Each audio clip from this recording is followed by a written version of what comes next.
Hi friends, today வீடியோவில் என்னென்னா, அதுக்கு முன்னாடி என்னோடய சப்ஸ்கிரைபர்ஸ் கிட்ட நான் ஒரு சாரி கேட்டுக்கிறேன். சாரி என்ன ரீசனுக்காக கேட்குறேன் அப்படின்னா, நம்ம சேனலில் இது வரைக்கும் எந்த வீடியோவுமே நான் ரீசெண்டாக போட்டிருக்க மாட்டேன். அதுக்கு என்ன காரணம்னு பார்த்தீங்கன்னா, என்னோடய மொபைல் ரீசெண்டாக உடஞ்சிருச்சு.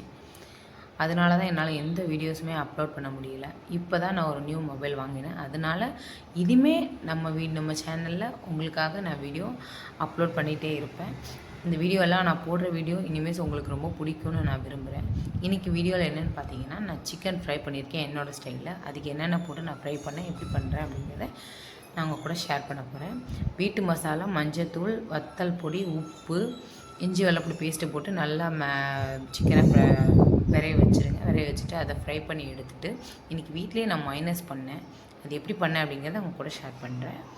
மைனஸ்க்கு வந்து நான் ஒரு எக் எடுத்துக்கிட்டேன், 4 பல் பூண்டு, கொஞ்சம் மிளகு போட்டேன். மிளகு கொஞ்சம் அதிகமாக போடக்கூடாதுன்னு நினைக்கிறேன், ஏன்னா லாஸ்ட்டு என்ன ஆயிருக்கு அப்படிங்கிறத வீடியோவில் பார்த்துக்கோங்க.